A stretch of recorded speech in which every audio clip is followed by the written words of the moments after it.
कितने ही दशकों पहले गांधी के इस देश में महात्मा गांधी ने स्वयं कहा था, अगर ऐसे कोई कानून पारित हो जिससे आपके हक का हनन होता है, उन कानूनों के खिलाफ लड़ना आपका परम कर्तव्य है।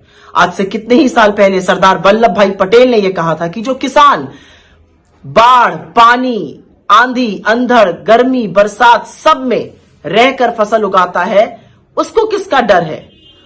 और जवाहरलाल नेहरू हमारे प्रथम प्रधानमंत्री ने कहा था, सब कुछ इंतजार कर सकता है लेकिन खेती इंतजार नहीं कर सकती है।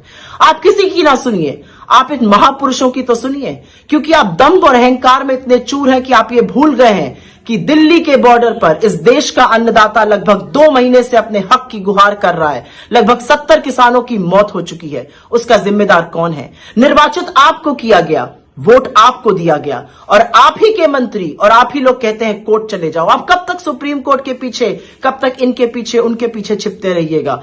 क्योंकि जब मैंडेट आपको दिया है तो कानून बनाने का भी मैंडेट है और काले कानूनों को निरस्त करने का भी मैंडेट और कर्तव्य आपका है। मैं फिर से आपसे कहूंगी, किसानों को आपने इस देश में छला है।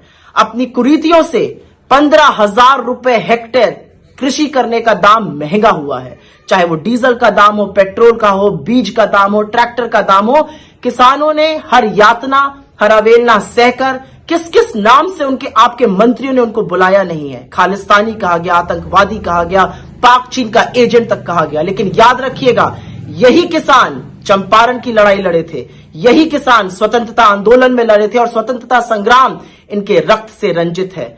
आपकी वाहियात बातों से, आपकी उपेक्षा से और आपके आक्षेपों से ये डरेंगे नहीं, क्योंकि इनका हौसला है कि ये जमीन का कलेजा फाड़कर फसल उपजाते हैं और उसी हौसले और उसी विश्वास से ये अपने हक की लड़ाई लड़ रहे हैं और अपना हक लेकर रहेंगे। और उस हक की लड़ाई में हम मुस्तैदी से उनके साथ खड़े हैं।